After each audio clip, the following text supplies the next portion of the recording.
Tac, tac, attention les filles, voilà les bûches. C'est le grand jour pour Sébastien Bouillet, Et voilà. pâtissier chocolatier de 44 ans. Il va présenter pour la première fois au public Bon les filles, je vous montre vite fait. sa collection de bûches 2020. Alors donc là, on a le chaboté. Ensuite, on a le petit chaperon rouge, Hansel et Gretel. Boule d'or, Blanche-Neige et les 7 nains. Là, on est sur passion et framboise. Ensuite, on a la Belle et la Bête. Donc là, c'est chocolat et feuillantine croustillante. Et ensuite, on a Alice avec gruet, vanille, exotique. Et pourquoi les contes? C'est surtout important d'essayer de faire rêver les gens. C'est un moment qui va être particulier cette année. Donc je pense qu'avec ça, on va égayer les tables des fêtes. Donc la blanche ici et du coup la dernière par là. Ok, super. Voilà. Comme ça on les voit bien toutes et puis Ouais, les couleurs, on est bien. À 38 € pièce, Sébastien prévoit de fabriquer 8500 bûches pour les fêtes. Pour en faire la promotion, ses 2 vendeuses Ça va mon gros chat? et 2 mini-pâtissiers, Bien dormi? Léo, 6 ans, Fais bisous à Lou. et Lou, 10 ans, les 2 enfants de Sébastien. La pâtisserie, mon chat. Oh, les bûches, c'est vraiment donné une pour Noël. Oui, c'est le catalogue de notre papa. Merci. Il y a des bûches, tout ce qu'on fait pour Noël. Vous êtes tout mignons tous les deux. Merci. Bon, c'est sûr qu'ils sont un peu plus attendrissants que moi. Donc du coup c'est plus facile. Tenez, avec le catalogue. Ah, c'est gentil, merci. Merci. Nous, le orange, je ne le vois pas. Ah, le orange, ce sera une bûche glacée, on en a en effet. En quelques heures, Sébastien écoule 272 bûchettes à 7 € pièce. Moi je veux plus prendre une Blanche-Neige s'il vous plaît. Il engrange aussi ses premières commandes pour le réveillon.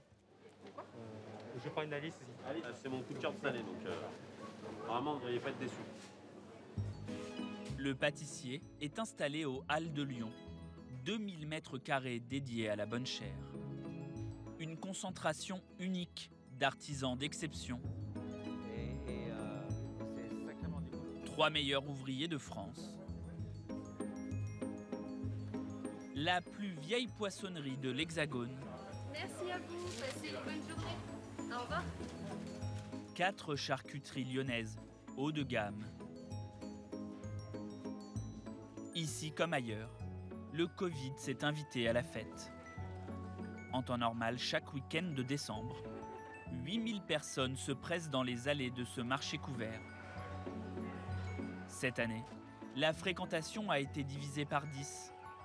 Pour sauver leur année, les 56 commerçants des Halles doivent rivaliser d'inventivité et d'audace.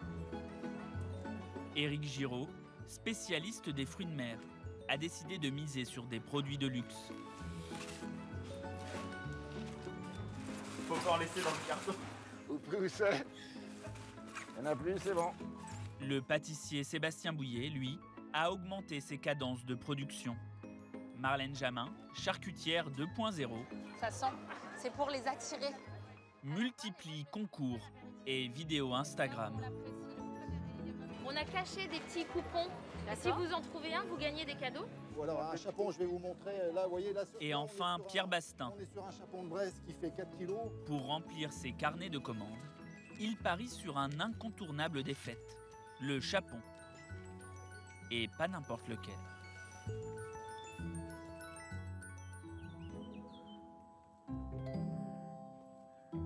À 1 heure de Lyon, en pleine campagne, ces 600 volailles de Bresse profitent de leurs derniers instants de liberté. Elles ont vécu 11 mois, 10 de plus que les volailles industrielles. Elles ont été élevées par Jean-Michel Sibel, fils et petit-fils de volailler. La véritable volaille de Bresse, vous voyez, pattes bleues, plumage blanc, crête rouge pour les coques. Toute bonne chose a une fin, mais la meilleure chose pour le consommateur, c'est bien quand elle est sur la table et qu'elle agrémente un bon repas de famille. C'est le but d'ailleurs. Jean-Michel est l'éleveur de volailles le plus titré de France aux différents concours agricoles. À tel point qu'il a dû réhabiliter une vieille grange pour stocker tous ses trophées. Alors les plaques rouges, c'est plutôt le concours de Bourg-en-Bresse. Celle-ci, plus dorée, c'est le concours de Morvel. Les argentées, c'est Pont-de-Vaux. Il a gagné plusieurs milliers de prix. Après, sur la table, c'est l'année 2019. C'est un vase de Sèvres, offert par le président de la République. C'est un peu la Coupe du Monde des volaillers? C'est un peu ça, oui. Donc c'est vrai que ça fait plaisir et puis ça honore notre élevage. On en a, je ne sais plus, 2, 4, 6, 8. Il y en a 12, 11. Et puis là, il y en a 10. Donc ça, c'est le 22e. Mitterrand, Chirac, Sarkozy, j'en ai pas eu. Hollande et puis Macron. Voilà. Les années Sarkozy, on n'était pas assez bons. Voilà. Cette notoriété permet à Jean-Michel de vendre ses volailles 2 fois plus cher que les autres éleveurs. Et aussi de choisir ses clients. Les plus grands restaurants de France, ainsi que les plus beaux commerces. Comme celui de Pierre Bastin, qui a son enseigne aux Halles. Bonjour. Bonjour Jean-Michel. Salut Jean-Michel. Ça va? Ça va? Ce matin, il est accompagné par Valérie Miéral, son acheteur. On va regarder ces chapons. Ouais, on y va, on est parti. Ils viennent sélectionner les plus beaux chapons, des coqs castrés, qui se consomment exclusivement pendant les fêtes. Ils vivent leur dernière semaine dans ce qu'on appelle des épinettes, des cages individuelles où ils sont engraissés. Pierre et Valérie vont examiner un à un tous les chapons. Celui-là, il a le poil plus doux, la plume plus douce. Oui, en fait, la plume, elle est extrêmement douce, elle est légèrement grasse, elle est comme si elle était légèrement huilée. D'accord. Voilà. Ça, c'est une veine de graisse dans laquelle se concentre le gras. Et à partir du moment où cette veine commence à gonfler et devient importante, on peut admettre que la volaille est en qualité d'engraissement et parfaite. Celui-là, il est très fin. Regarde la plume. Tu sais comme il est fin? Lui, il peut attendre un peu encore. Tu te rappelles pour le jour de l'an. Ouais. Non, il faut... la volaille de Bresse, quand elle est à l'engraissement comme ça, c'est un petit peu comme les petits pois. C'est un petit peu tous les matins. C'est pour ça qu'il y a une sélection qui est très importante au niveau du tri. Ah, c'est au jour le jour? C'est au jour le jour. Il y a 80 pièces au moins sur les 120 là, qui sont prêtes. Hein. Dans quelques jours. Ah bah oui, moi Tu peux attaquer tes vitrines. je pierre d'impatience. Voilà. Allez. Après les épinettes, les chapons passent par la case Institut de beauté. Shampoing, manucure et tenue de gala.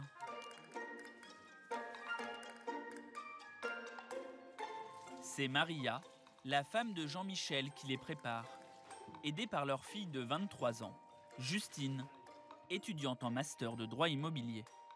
Chaque année, elle vient en renfort pendant les fêtes. Ça change du droit immobilier? Ah oui, tout à fait, c'est complètement autre chose. Mais c'est très intéressant aussi, mais c'est vrai que c'est moins mon domaine.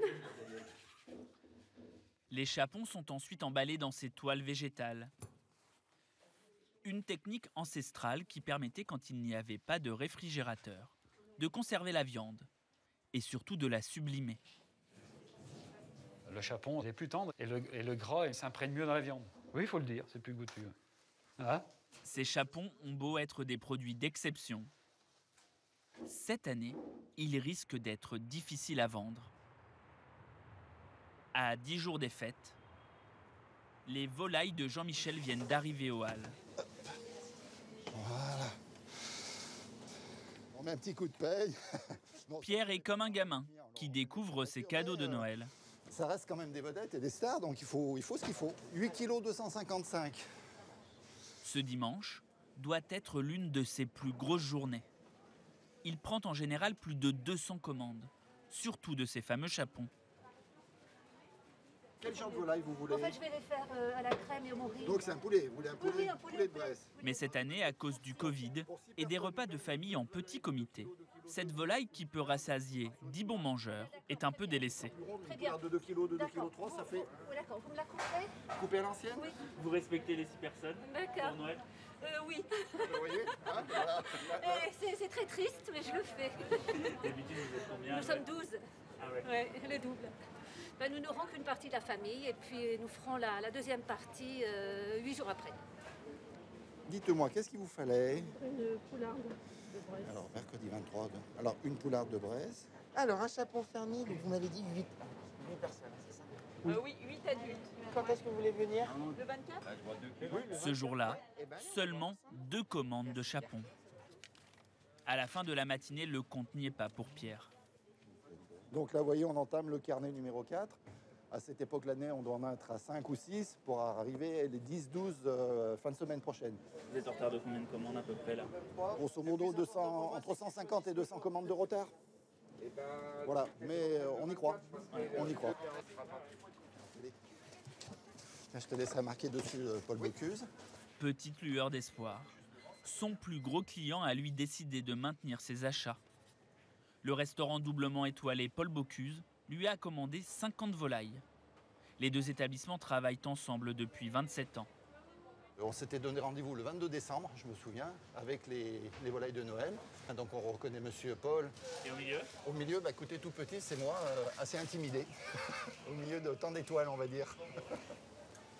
Je vais débarquer tout nouveau dans les Halles, dans ce nouveau commerce. Et la personne qui était avant moi fournissait de temps en temps la maison Bocuse. Et un dimanche matin, comme tous les dimanches matins, M. Paul venait faire son tour dans les Halles avec ses chefs. Il s'est arrêté vers nous, on a discuté 5 minutes et on a parlé volaille de Bresse. Et il m'a donné ma chance, il m'a dit bah, t'as un mois pour faire tes preuves. Voilà, et ça fait 27 ans que ça dure. Il nous a donné notre chance et puis si on en est là, c'est un peu grâce à lui aussi. Paul Bocuse, décédé il y a presque 3 ans, a fait la notoriété de Pierre Bastin, ainsi que celle de tous les commerçants des Halles. Quand ce marché couvert est inauguré en 1971, il ne fait pas recette tout de suite. Les Lyonnais ne sont pas habitués à venir dans ce nouveau quartier de la Part-Dieu. C'est Paul Bocuse qui va propulser les Halles comme temple de la gastronomie française. Là, pareil, super qualité. On arrive, les sols, c'est-à-dire ça brille. Qualité magnifique. Ah, ouais. C'est pour ça que je dis à Lyon, il n'y a pas de bon chef, il n'y a que de bons produits. Avec de bons produits, c'est facile de faire de la cuisine. Chaque semaine, il y va faire ses courses pour son restaurant, à l'époque triplement étoilé. En 2006, la ville de Lyon donnera même son nom à ce marché.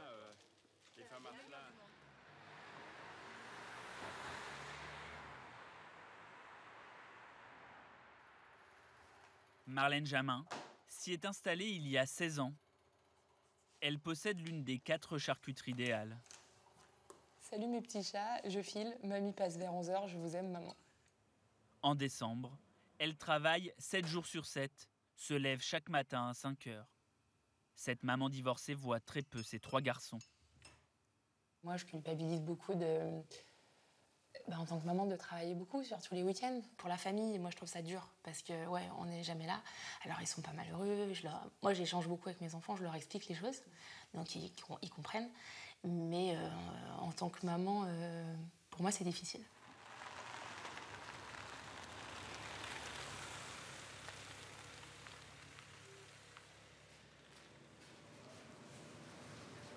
Bonjour. Marlène emploie 35 personnes. Tous les produits sont faits maison, dans la pure tradition lyonnaise.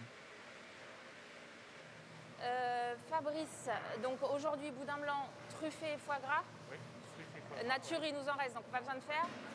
Ok, ça marche, pas de souci.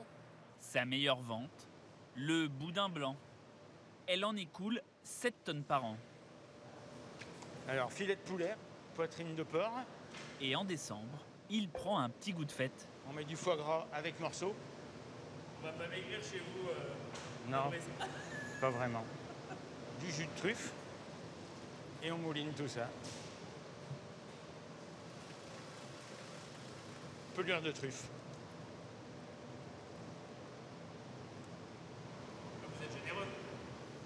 Ah oui, on regarde pas la truffe. Hein. C'est la fête. En 2020, le chiffre d'affaires de Marlène a été divisé par 2. Pour essayer de sauver son année, elle a décidé de maintenir sa production au même niveau que l'an dernier. En 15 jours, Fabrice doit produire 1 tonne de boudin blanc truffé. Autant de boudin blanc au foie gras, 800 kg de saucissons aux truffes et 500 kg de pieds de porc au foie gras.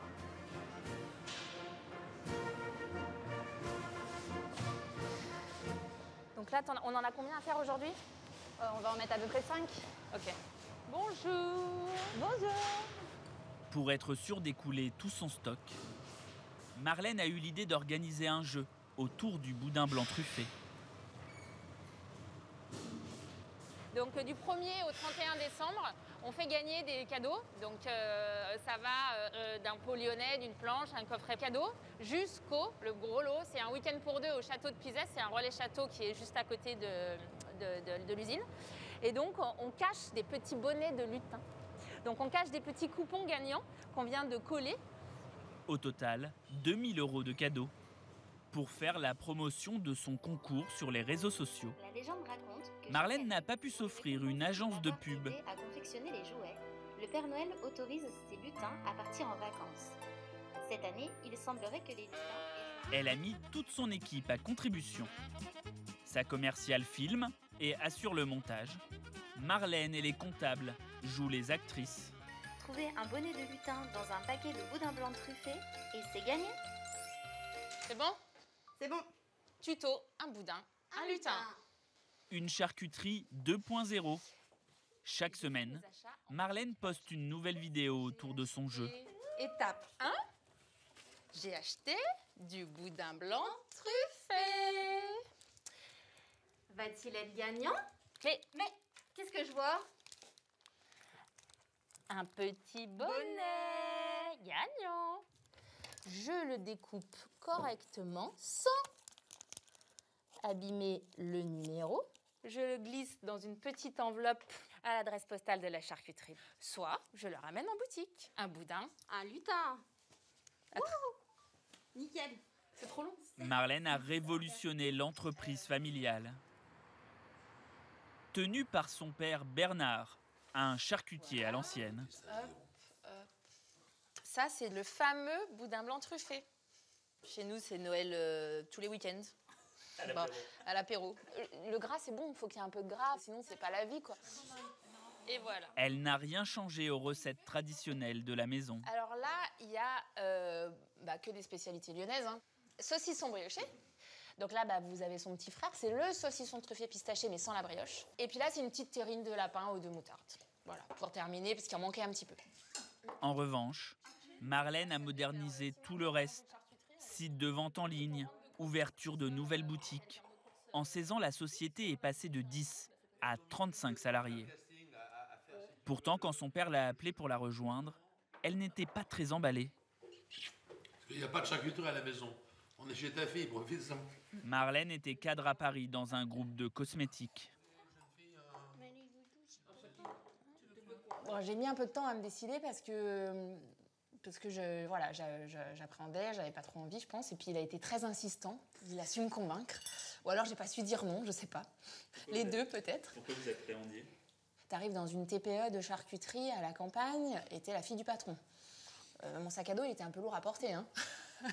Et en plus, Vous arriviez en plus de l'hygiène beauté. Et en plus de l'hygiène beauté de Paris. Donc, gros changement, gros changement. Et ouais, et puis c'était surtout ce fait d'être cataloguée fille de, où moi j'ai toujours eu besoin et j'ai encore besoin aujourd'hui de prouver que je suis pas là juste parce que je suis la fille de.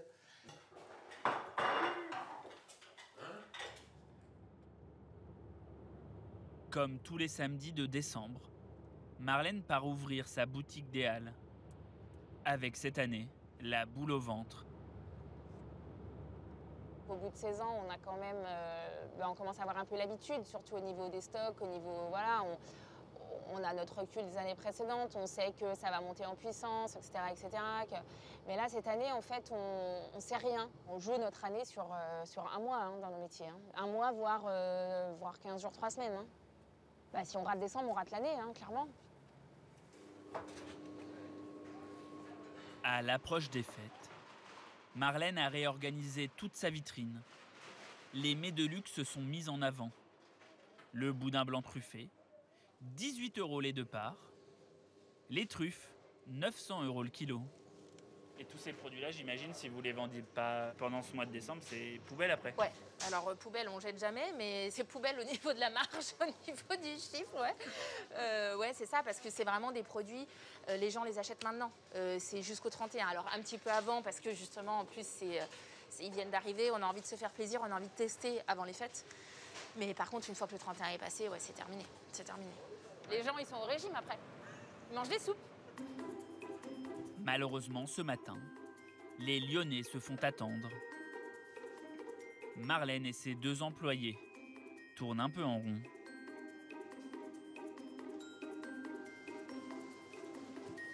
Il est 9h moins 10, on est samedi, c'est super calme. Un samedi de décembre en temps normal, il y a plus de monde.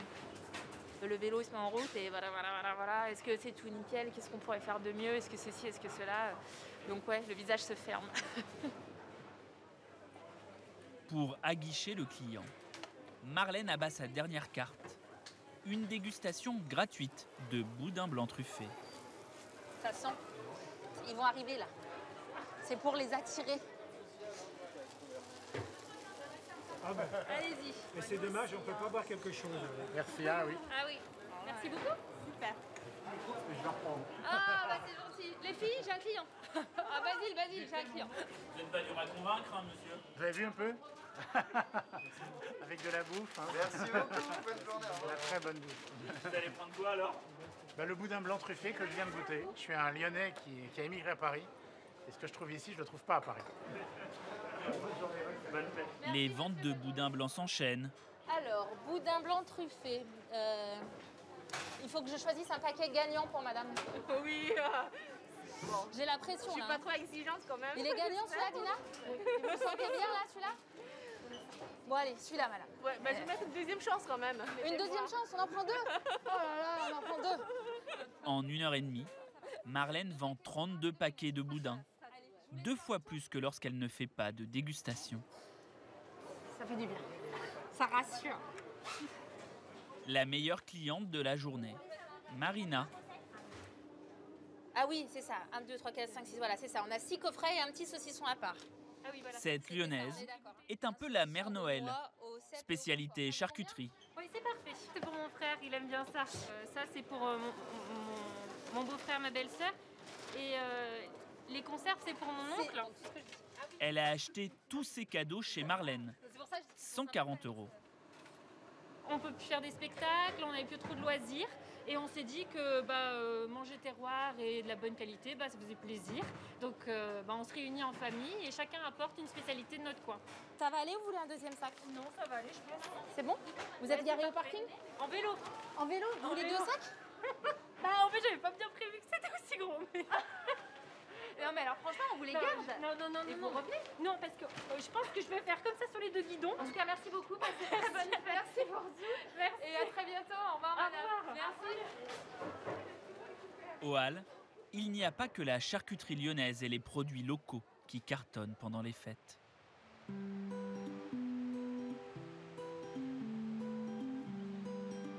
Dans la rade de Brest, ce marcheur part pour une drôle de cueillette.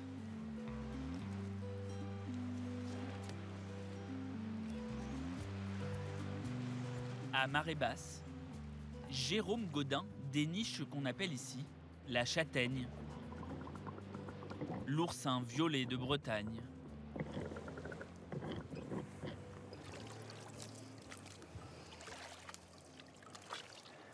Ça se pose sur la roche, ça a des petites ventouses en dessous, là, et puis ça se colle sur les rochers, quoi. Voilà, puis il n'y a plus qu'à les détroquer, à les ramasser, quoi. Hein? Ici, c'est les mâchoires, ce sont les mâchoires. Ce sont 4 petites dents. Ça se nourrit d'algues. Et vous ne piquez pas? non. En fait, vous n'appuyez pas sur les oursins. Par contre, si vous le prenez sur le haut de la... Là, ça rentre, hein, sur le haut de la main. Hein.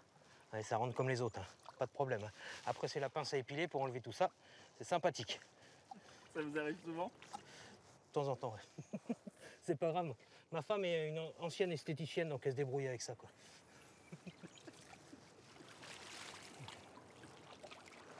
Jérôme est pêcheur professionnel. Ils ne sont que 4 dans tout le Finistère autorisés à pêcher des oursins. Une restriction pour préserver la ressource.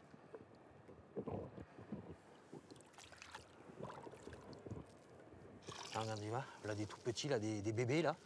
Et donc ça, le gros, là, c'est combien de temps après celui-là, là? Je pense qu'il doit y avoir une différence de 5-6 ans entre les deux, quoi. Ouais, ça paraît pas, hein, mais c'est assez lent. C'est assez lent à la pousse, en fait, quoi. Vous allez le retrouver dans 5-6 ans. Si en 2025, pour Noël 2025, peut-être, quoi. Tu vois? Qu'est-ce qui se passe, là? Tu vois pas les épines qui bougent, là? Regarde l'oursin sur lui-même, quand même. Pourquoi il fait ça? Bah parce qu'il essaie de se remettre dans son milieu naturel, en fait. Là, le fait d'être dans ma main, c'est pas bon pour lui, quoi. Là, il se dit, ah, là, je vais atterrir à Lyon, et puis c'est pas bon. C'est dur, la vie d'oursin. 3 heures plus tard, fin de pêche pour Jérôme. Avant de repartir, petit casse-croûte rituel, seul face à l'océan.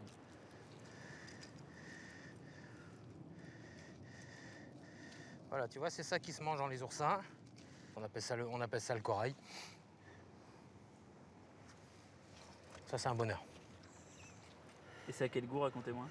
Alors, il y a beaucoup de gens qui vont nous dire ça a goût de noisette, mais le problème, c'est que souvent, en mer, ils ont tous des goûts de noisette. Alors, arrive un moment, ça me pose un problème. On va pas chercher des noisettes, on va chercher ou des huîtres ou des oursins, quoi. Donc, c'est très iodé, c'est clair. Mais moi, je trouve pas que ça a goût de noisette, quoi. Bon, ça remplit pas le ventre, mais c'est pas mal. C'est pour monter la falaise, ça donne du peps un petit peu. À cause des marées et de la météo, Jérôme ne part aux oursins qu'une fois par semaine. Une pêche rare et très prisée. Il vend ses oursins 11 € le kilo. Ça va, Jean-Luc? Ça va, Jérôme? Bonne pêche? À Jean-Luc Le Gall. Moyen. Moyen? Ouais. Un marailleur de Plougastel. 31,5. 31,5, ouais. Il les expédie dans toute la France et les revend 2 fois plus cher, au compte-gouttes. Bien souvent, nos clients, ils ont une boîte de 3 kg ou 6 kg maxi par client. Voilà. On ne peut pas tout donner au même. Hein. On partage un peu entre tout le monde, quoi. Sur ces 30 kilos, 12 vont partir aux Halles de Lyon. Jean-Luc Le Gall va aussi y envoyer ses huîtres les plus charnues. Voilà, c'est beau. Alors, où est-ce qu'il y en a là? Ses plus beaux tourteaux. Et les fameux homards bleus bretons. Et c'est terrible pour les fêtes, quoi.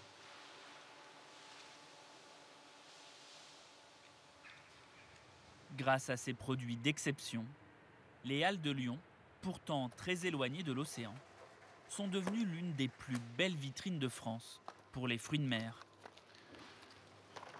Tiens, magnifique.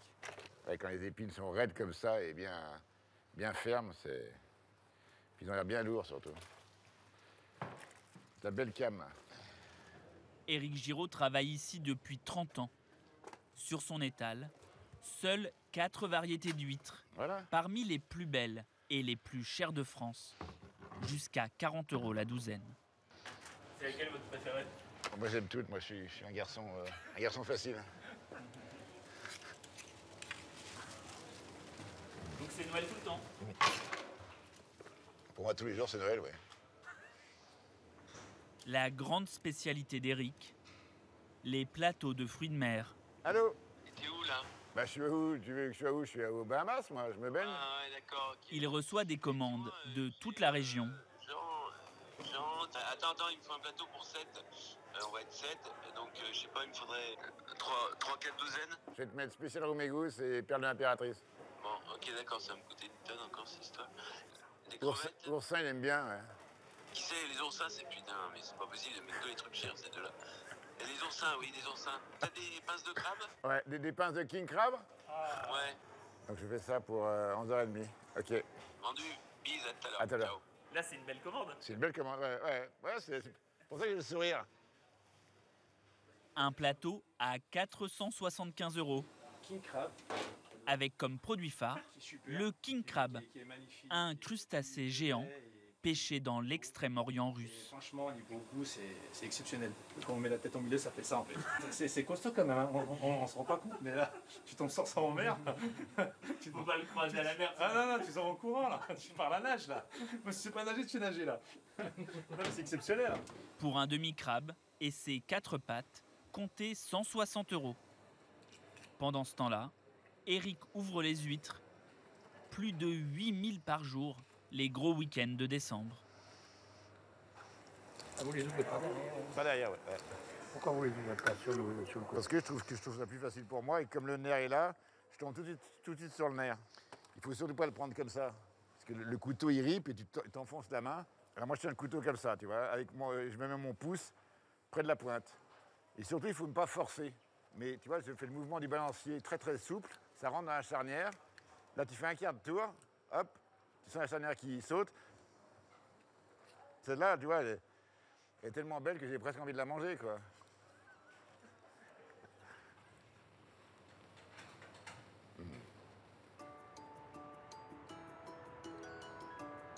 À une demi-heure de Lyon, un autre artisan des Halles transmet lui aussi son savoir-faire.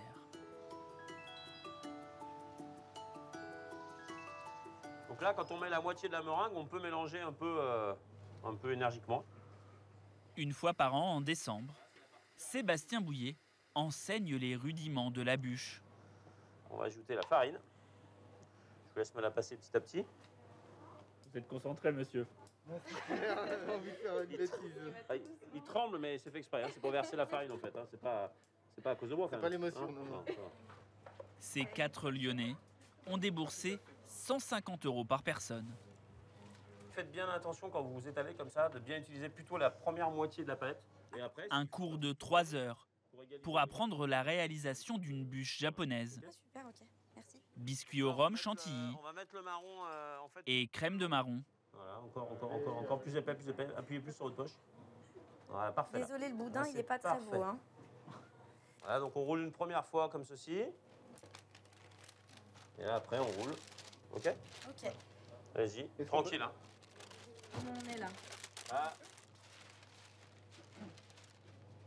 Il y a pire. Franchement. Très bien. Rien à dire. Très bien, les filles. Parfait, super. Stéphane a voulu suivre ce cours pour perpétuer une tradition familiale. Levé. Sec. Un peu trop sec. Ma grand-mère faisait la bûche, ma mère faisait la bûche et maintenant c'est moi qui fais la bûche. Mais du coup, là, en faisant des cours de bûche, vous tirez un peu une balle dans le pied parce que Stéphane, il va pas acheter de bûche à Noël chez vous. Non, mais il dit ça, mais je suis sûr qu'il va venir en acheter. Il n'y en aura pas assez, en fait, donc il va en acheter. Ou ça se trouve, il va peut-être la louper le jour de Noël. Il sera obligé de venir en acheter une, quoi. Chaque élève repart avec sa bûche et le catalogue de Sébastien. Voilà. Comme ça, si jamais vous n'arrivez pas à faire les bûches, et ben voilà, vous avez plus qu'à commander. Merci, chef. Avec plaisir.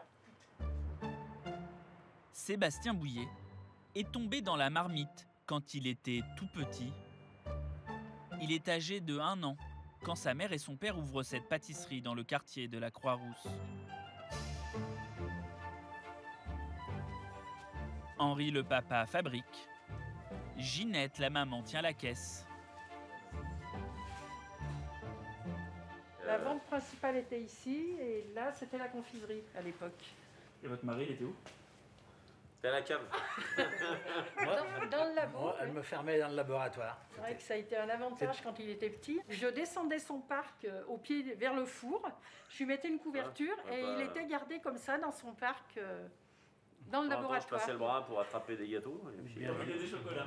Oui, tout à fait. Je lui mettais un seau aussi, un seau vide, puis avec des spatules, il tapait, il jouait au tambour avec un seau de pâte d'amande. Voilà. Moi, j'adorais être à la machine chocolat, là, décorer les chocolats ou mettre les machines sur l'enrobeuse. Je faisais mes petits sablés aussi dans la pâte avec des petits emporte-pièces que je cuisais et que je dégustais après. Enfin voilà, après, bien sûr, quand on baigne dedans, après, c'est pas forcé, mais j'ai toujours aimé ça. À 15 ans, Sébastien quitte la pâtisserie familiale pour faire ses classes chez les plus grands. Il travaille à Val d'Isère, à Aix-en-Provence et à Paris, uniquement auprès de meilleurs ouvriers de France. À 24 ans, il reprend l'affaire de ses parents. 20 ans plus tard, la pâtisserie est devenue un petit empire. 16 boutiques dans le monde, plus de 100 salariés, qui pendant les fêtes se relaient 24 heures sur 24 pour alimenter toutes les boutiques de France. Sébastien a même réquisitionné ses parents, aujourd'hui à la retraite. Ginette au ballotin. Là, c'est une pâte d'amande de pistache, ganache caramel, ganache cassis. Elle met en boîte 14 000 chocolats par jour. Et Henri, aux spécialités alsaciennes. Il n'a pas été difficile à convaincre. On fait ça avec amour. Hop. Ben, je suis revenu travailler parce que je m'ennuie un petit peu chez moi. La pâtisserie, j'ai toujours adoré. Même à la maison, que j'adore faire des gâteaux encore. Vous voulez, avec les petits-enfants, c'est un plaisir de faire des gâteaux. Toi. Les gâteaux de Sébastien n'ont plus rien à voir avec ceux de son papa. Non, mais c'est bien, là. Il a bien sûr gardé les recettes classiques des fêtes de fin d'année. Là, on est sur une bûche vacherin, donc sorbet framboise, avec une bonne framboise de nos régions, la vanille qui est avec une vanille de Madagascar, et une meringue, une bonne bande de meringue au fond, donc on a bien du croustillant. En revanche, il a tout bousculé avec ses décors minutieux, comme pour cette bûche belle au bois dormant. T'en es où, mon lapin, là? Ça avance? Des folies qu'il peut réaliser grâce à cette machine. Habituellement, cet engin industriel coupe du métal grâce à un jet d'eau haute pression. Donc là, on suit exactement la découpe. Donc la découpe se fait là, voilà. Donc là, elle coupe le milieu, le rouet, avec le petit pic et la tête d'Aurore de la Belle au bois dormant. Sébastien s'est offert ce petit bijou pour 100 000 €. Alors c'est une machine qui est très coûteuse, mais par contre, honnêtement, une, on pourrait plus s'en passer. Et deux, quand on voit le travail qu'on fait avec, c'est fantastique parce qu'on a un travail vraiment personnalisé. La moindre idée qui nous passe par la tête, des fois le week-end, on a des gâteaux d'anniversaire. J'en sais rien, par exemple, le gamin, il veut une tête de Mickey, il veut Hulk, il veut Superman. On crée le programme et boum, on sort le truc. Donc on fait vraiment aussi de l'instantané. Mais il y a certaines pièces qu'aucune machine ne peut réaliser. Dans l'atelier chocolat, concentration absolue. Depuis 15 jours, les 11 chocolatiers assemblent un à un tous les éléments des figurines des fêtes. Pour un seul de ces petits personnages de 30 cm, comptez 4 heures de travail. Prix 32 €. On a fait 2 fois plus de personnages parce que l'année dernière, on en a manqué. Donc du coup, c'est pour éviter d'en manquer cette année. Et effectivement, on s'est dit, allez, on y va. Les gens vont avoir envie de se faire plaisir. C'est un truc qui est sympa, c'est Smile. Donc on y va et on en a fait plus et j'espère qu'on vendra tout. Quand même une gueule, on a envie de lui faire un bisou à Sren. Les ventes de Sébastien progressent cette année. Le sucré reste un incontournable des fêtes.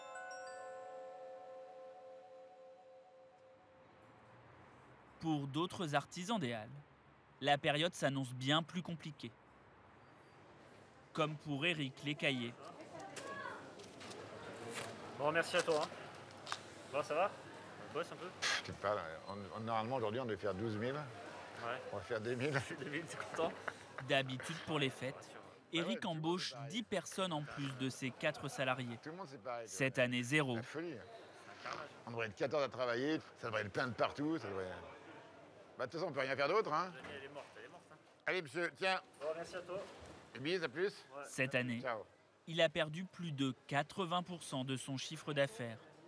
Car en plus de son banc de fruits de mer, il possède un restaurant dans les Halles qui cartonnait le week-end. 250 clients chaque midi. Là, on met une vingtaine de couverts.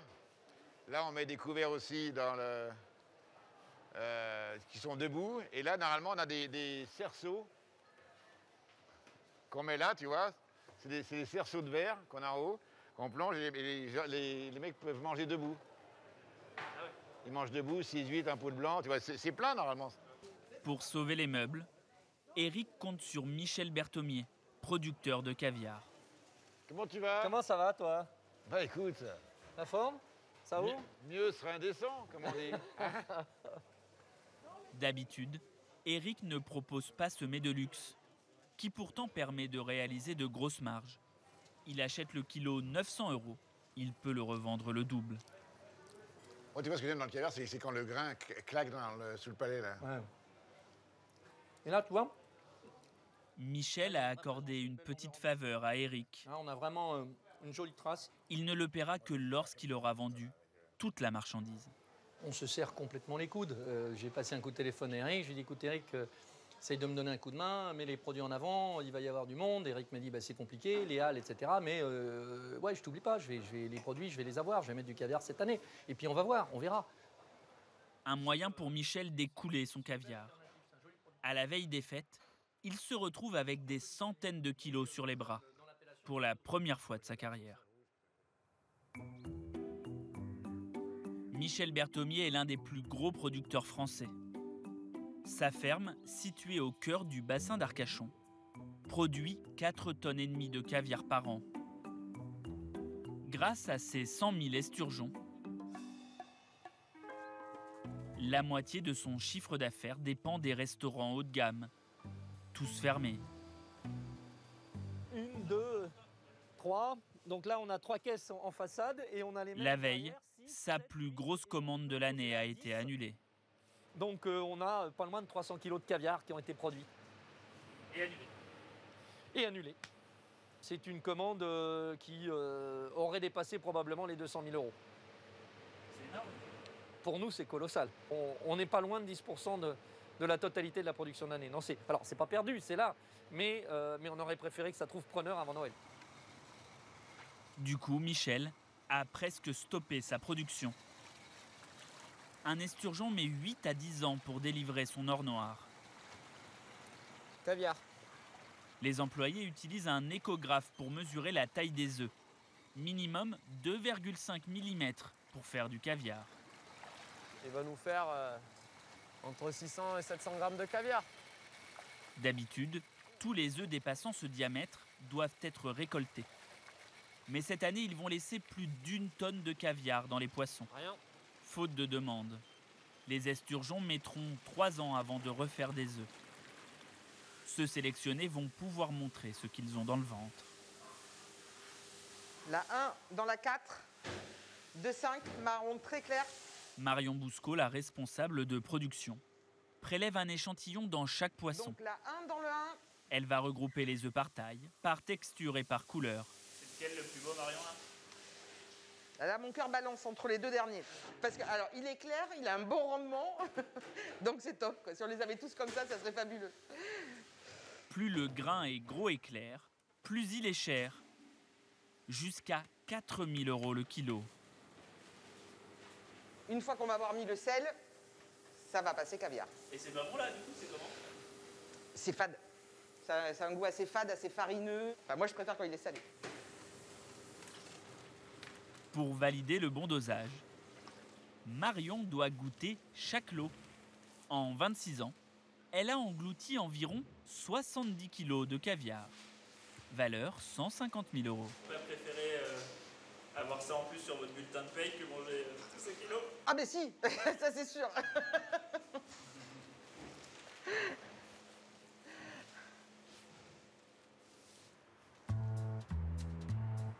Malgré la fermeture des restaurants, certains grands chefs continuent de fréquenter les halles.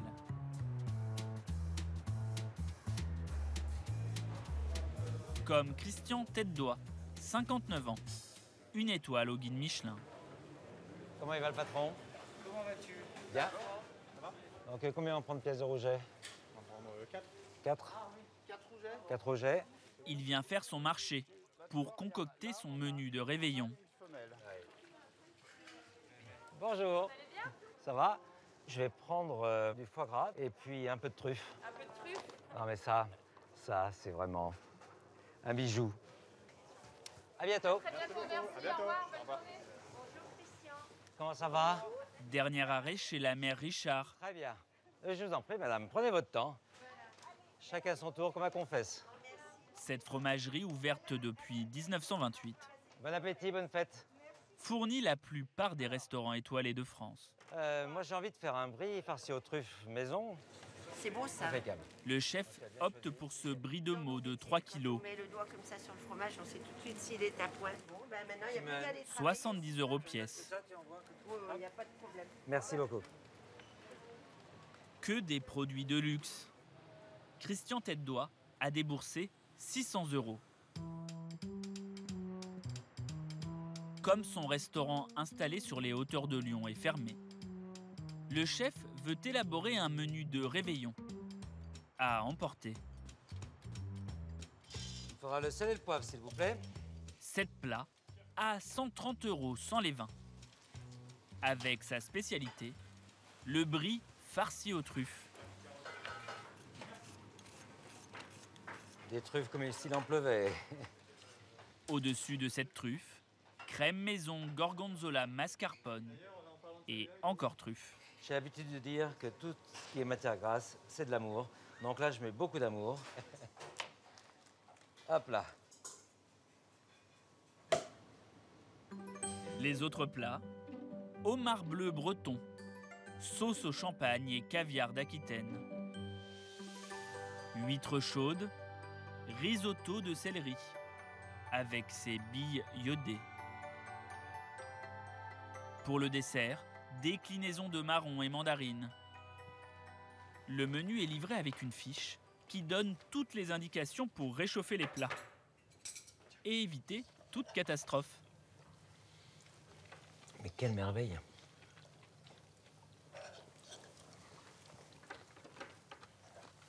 On a autant à cœur de leur faire plaisir que s'ils venaient ici. Vous allez être chez tous les Lyonnais cette année. Je ne sais pas si on arrivera à servir tous les Lyonnais, mais en tout cas, ceux qu'on aura eu le plaisir et le privilège de servir, on sera content d'être chez eux. Seule consolation pour le chef. Pour la première fois de sa carrière, il ne sera pas en cuisine le soir de la Saint-Sylvestre. Il pourra réveillonner en famille.